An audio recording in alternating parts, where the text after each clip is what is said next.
They're off to race for the sixth race of the day, the Hasthinapura Plate. Slow into stride was Trust Bond along with Guiding Force, while others now settle down to race. Elusive Girl is the leader to Infinite Possibility, being joined on the outside by Twilight Fame. 2 to 3 lengths behind we go, we have Sound of Cannons. Mark 1 comes in next, then we have Jintoki.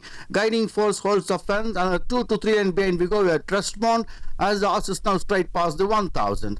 Elusive Girl still the leader, being chased by the duo Twilight Fame and Infinite Possibility. 2 to 3 lengths behind we go, we have Mark 1. Close behind Mark 1, we have Sound of Cannons. Jintoki making a stride forward. 1 other 3 lengths behind we go, Guiding Force. Last of all, Trust Bond, as the horses now straight past the 700.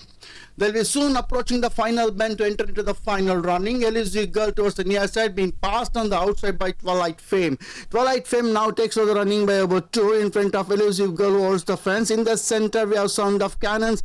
A length behind, making a forward is Jintoki on the wide outside, Guiding Force. But Sound of Cannons towards the near side. Guiding Force is the one coming on to him. Dangerously so is Jintoki and Trust Bond. But Sound of Cannons still the leader. Up on the outside, Guiding Force. Jintoki in third. Sound of Cannons from Guiding Force and Jintoki. Sound of Cannons still an upper hand over Guiding Force. Sound of Cannons from Guiding Force. Sound of Cannons from Guiding Force. Sound of Cannons from Guiding Force. Sound of Cannons from Guiding Force. That's the one to. Then we have Jintoki. Trust Bond comes in thereafter. Then we have Mark 1, Twilight Fame, Infinite Possibility, and Elusive Girl as Jal straight past the wire.